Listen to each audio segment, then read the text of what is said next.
Shalom semuanya, selamat hari Minggu. Sekalipun ibadah di rumah, karena situasi menghendaki, kita tetap bersuka cita. Boleh senyum kiri kanan, kasih pengharapan bahwa hidup kita tetap dipelihara oleh Tuhan. Hari ini, saudara-saudara, kita akan belajar firman Tuhan dari Yohanes 10, ayat 1 sampai dengan 10, bicara tentang dua istilah atau dua prinsip yang dikenakan kepada Yesus, yaitu gembala dan pintu. Saudara-saudara, gembala sering dihubungkan dengan domba. Ada gembala karena ada domba. Kenapa domba butuh gembala? Karena secara fisik, saudara-saudara, pandangan mata domba itu hanya 1 meter. Karena jaraknya cuma 1 meter, domba tidak tahu apa di depannya, domba tidak tahu apa 1 meter di samping, 1 meter di kanan, kiri kanan. Dan karena pandangan mata domba itu terbatas, maka dia nggak butuh trainer, dia nggak butuh konselor, dia nggak butuh bisnismen, dia butuh yang namanya gembala. Jadi kata gembala berhubungan dengan domba, domba berhubungan dengan gembala.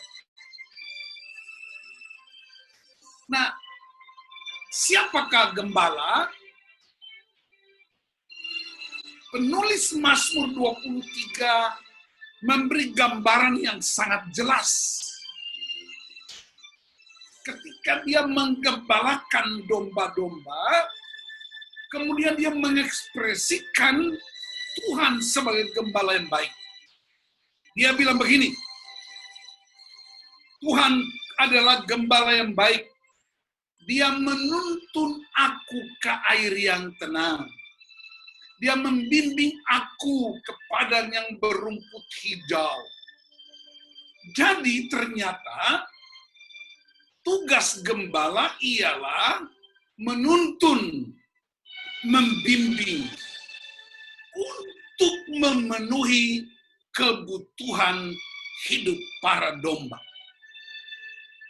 Nah, problemnya saudara-saudara, domba itu bisa sesat karena pandangan matanya terbatas.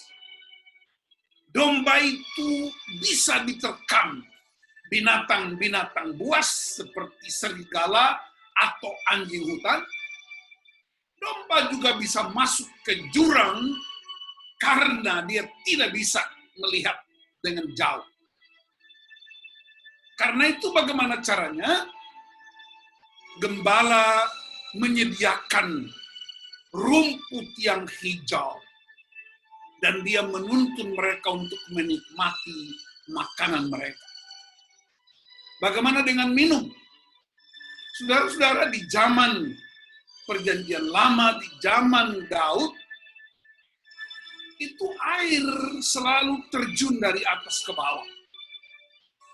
Nah, kalau air terjun, domba tidak bisa minum dekat air terjun. Kenapa? Karena badannya bisa kecipratan oleh air terjun. Dan kalau badannya kecipratan, bulu-bulunya basah, dia bisa mudah ditangkap oleh serigala. Dia juga takut air yang mengalir deras. Dan karena itu gembala-gembala punya hikmat. Mereka membuat selokan air yang mengalir deras itu, mereka bikin selokannya, Dan di ujung-ujung selokan itu mereka ciptakan kubangan-kubangan yang bisa domba-domba minum dengan tenang. 10-20 ekor domba bisa mengelilingi kubangan-kubangan itu untuk menikmati air dengan tenang. Itulah sebabnya dia berkata, ia membimbing aku ke air yang tenang. Jadi perhatikan, itu tugas gembala. Nah, dalam dunia modern, gembala seringkali dihubungkan dengan pendeta saja. Gembala seringkali dihubungkan dengan penatua. Gembala dihubungkan dengan penginjil. Tapi saya mau ingatkan kita, gembala juga berhubungan dengan seorang ayah. Gembala juga berhubungan dengan seorang ibu. Gembala juga berhubungan dengan seorang guru, seorang pendidik, seorang pemimpin. Bahkan dalam gereja kita bukan hanya pemimpin organisasi. Di gereja pun kita adalah gembala, pemimpin-pemimpin rohani. Tugas gembala tidak hanya membimbing domba yang matanya, pandangannya terbatas, tapi juga gembala menghadapi ancaman-ancaman.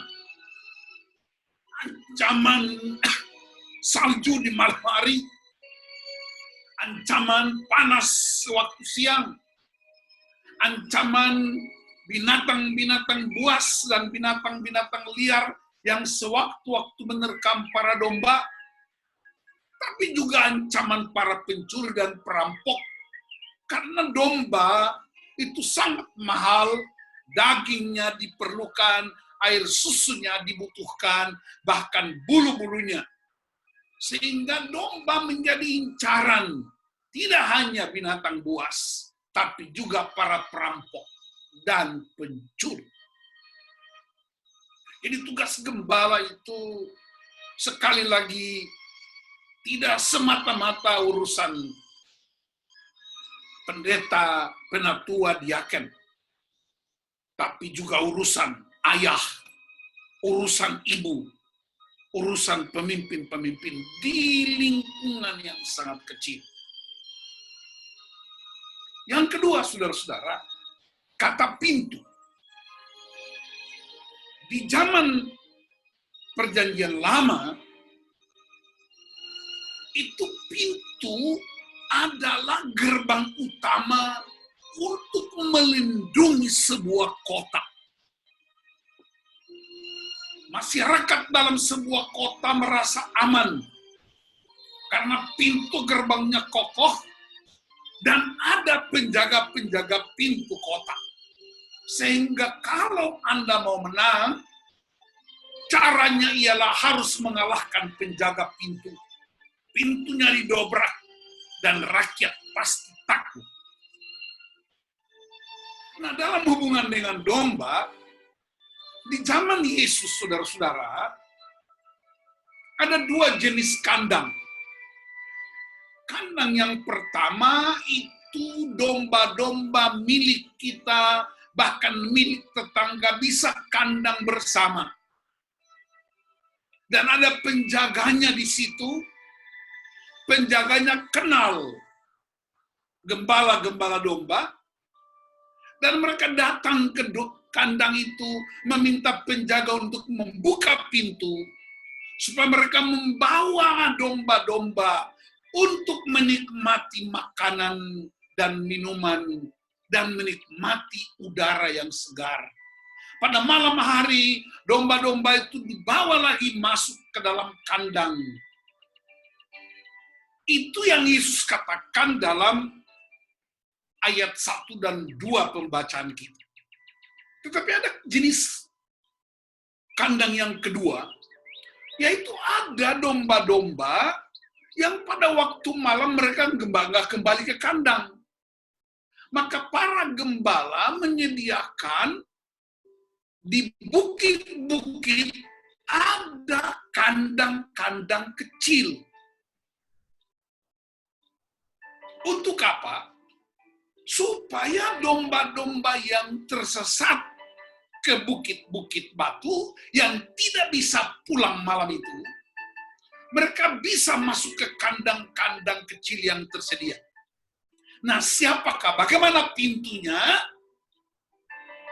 Penjaga kandang itu dia tidur di depan pintu, seolah-olah dia adalah pintu masuk para domba.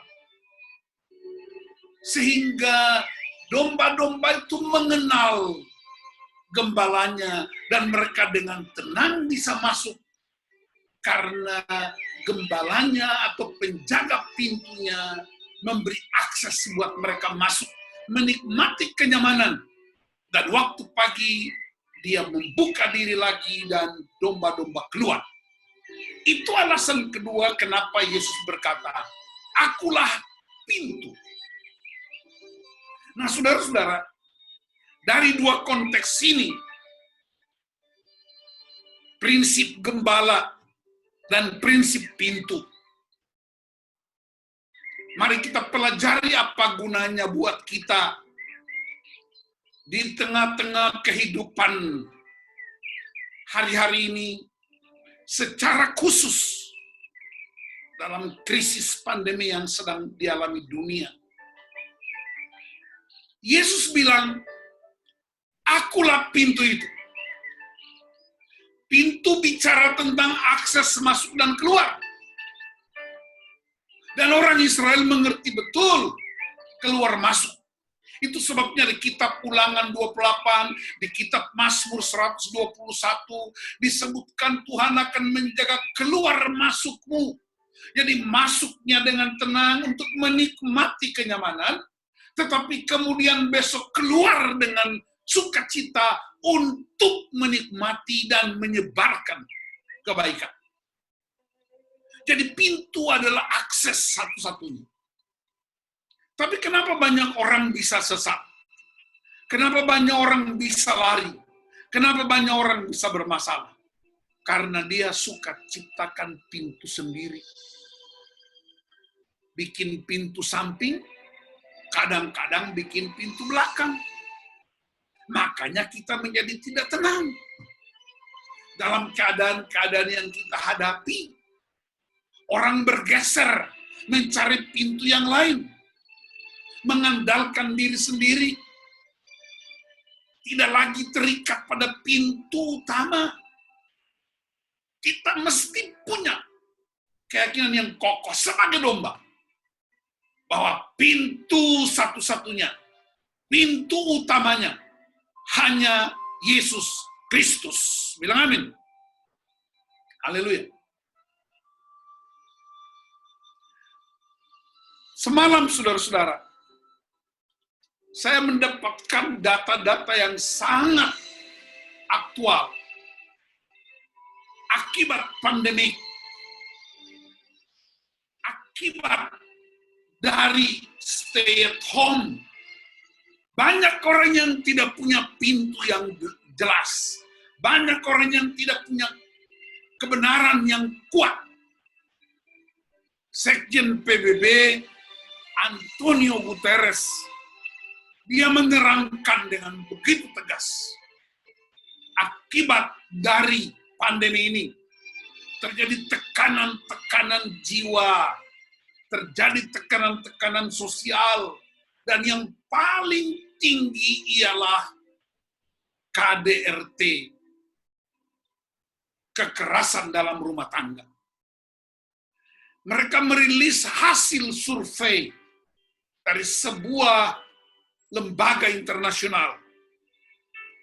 Di Prancis misalnya, kota Paris 36% terjadi KDRT.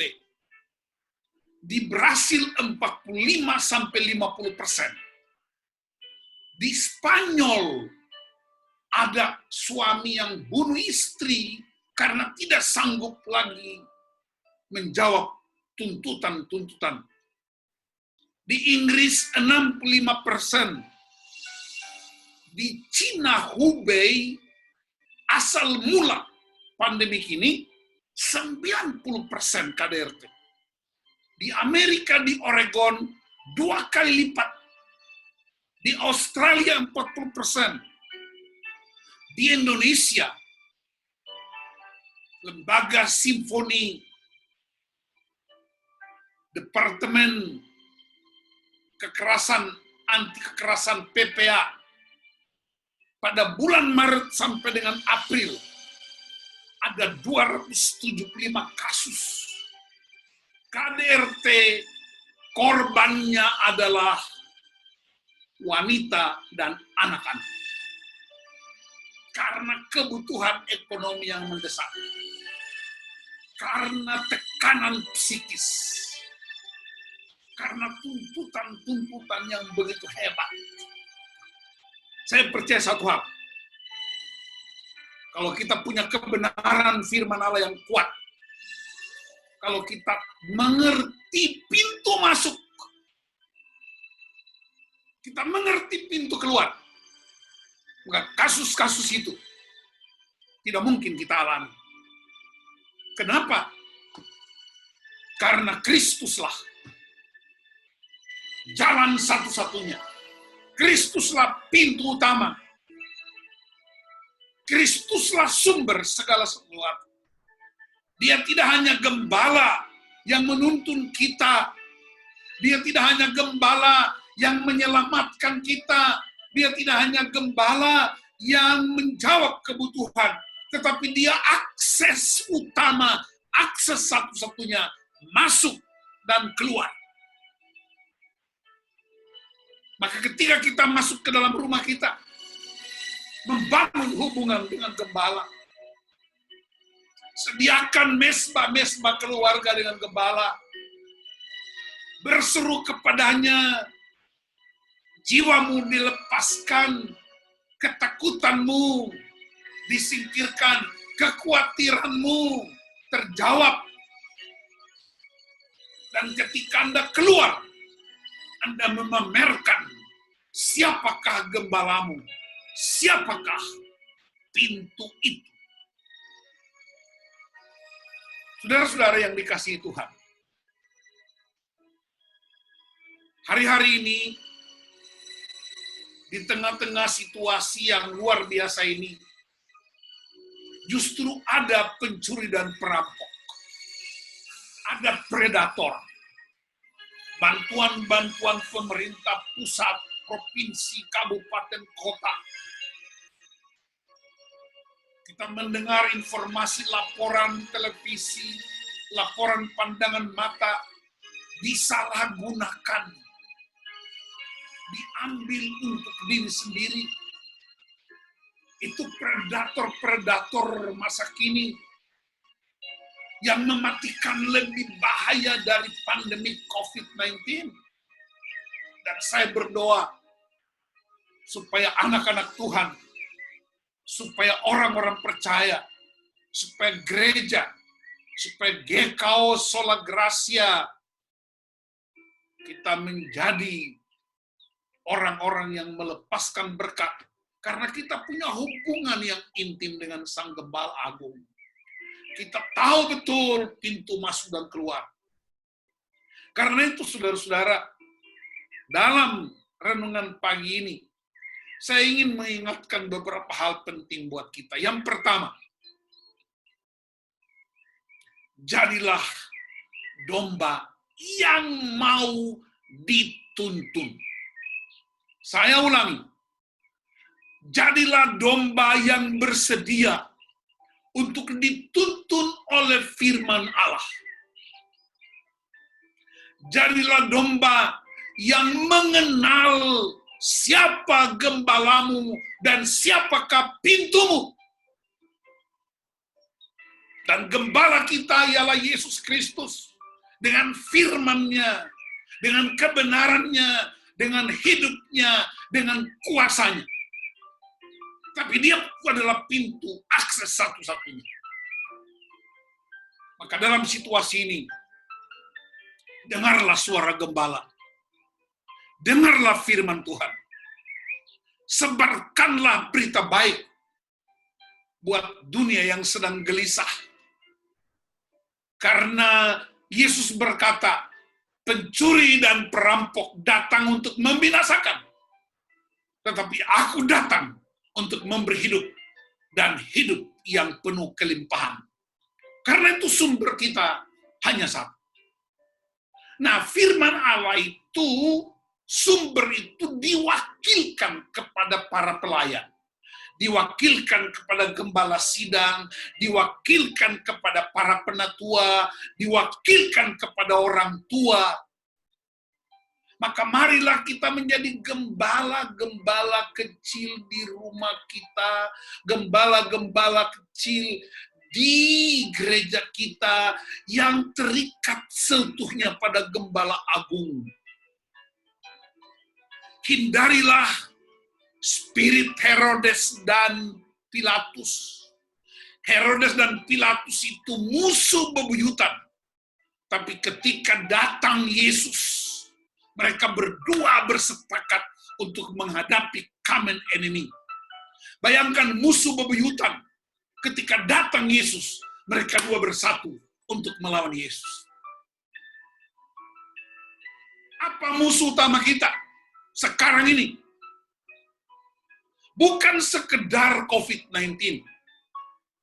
Musuh utama kita ialah ego kita. Musuh utama kita ialah memilih pintu sendiri. Menciptakan pintu sendiri. Menciptakan kebenaran sendiri. Pintu kita ciptakan pintu samping, pintu belakang. Dan akibatnya kita mendapatkan berita-berita yang menyesatkan dan menakutkan.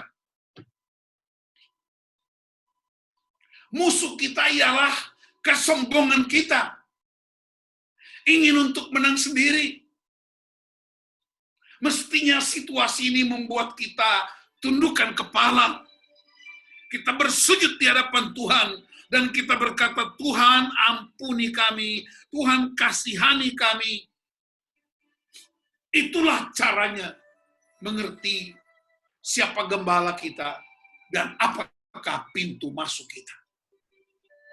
Karena itu saudara-saudara, marilah kita bersama-sama bikin keputusan final. Ada dalam situasi ini banyak tawaran. Tawaran-tawaran yang menggiurkan. Tawaran keamanan, tawaran ekonomi, tawaran ini dan itu. Dengar saya beritahu, pastikan Anda tahu suara gembala. Suara gembala itu firman Allah. Dia tidak hanya jadi pintu, tapi dia bersedia digantung di antara langit dan bumi. Dia bersedia menyerahkan nyawanya.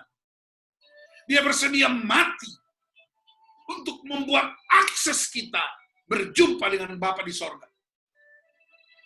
Anak-anak muda, dengarkan firman Tuhan. Dengarkan nasihat orang tuamu. Dengarkan nasihat para pemimpin rohani. Ibu-ibu, hormati otoritas suamimu. Bapak-bapak, kasihilah usaha dan perjuangan istrimu. Kita tidak bisa berkata mujizat pasti terjadi. Dengar saya beritahu, menanti mujizat itu bukan cara orang percaya. Tapi cara orang percaya ialah menciptakan mujizat. Dan mujizat tidak datang di tempat yang hampa. Anda tidak cukup berdoa dan datang mujizat. Semua mujizat selalu ada wadahnya. Semua mujizat Yesus selalu ada barang yang diantarkan. Lihat saja, mujizat di Kana ada air, maka jadi anggur. 5.000 orang ada 5 roti, jadilah 5.000 orang makan lebih 12 baku. Orang bangkit, ada Lazarus mati, maka dibangkitkan. Orang sakit dibawa kepada Yesus, Yesus sembuhkan. Perempuan pendarahan dibawa ke Yesus, Yesus sembuhkan dan pulihkan. Orang buta dibawa kepada Yesus. Janda di Sarfat hanya segenggam roti dan sedikitnya dibuli-buli. Dia serahkan kepada Tuhan melalui hambanya Elia, dan Tuhan bikin mujizat. Maka mujizat yang benar, serahkan sesuatu kepada Tuhan. Serahkan hidupmu, serahkan tubuh roh jiwamu, serahkan apa yang kau miliki. Dan Tuhan sanggup untuk mengubahnya. Itulah gembala. Percayalah, dia gembala agung kita. Percayalah, dia pintu satu-satunya. Tidak ada pintu yang lain. Saya ingin menceritakan kisah nyata dari seorang hamba Tuhan yang sangat dipakai Tuhan, namanya Dr. Marilyn Hickey. Dia sering ke Indonesia. Satu kali dia diwawancarai oleh televisi nasional di Pakistan tentang imannya dan pelayanan penginjilannya. Kita tahu Pakistan adalah negara mayoritas, bukan negara mayoritas, negara Muslim. Waktu televisi nasional Pakistan mewawancarai dia, reporter itu bertanya kepada Marilyn Hickey. Dia bilang begini, Dr. Marilyn, saya sering dengar Anda berkeliling dunia untuk memberitakan tentang Yesus Kristus. Tapi kenapa Anda tidak pernah menyebut nama pemimpin-pemimpin agama yang lain? Kenapa cuma Yesus yang Anda sebutkan?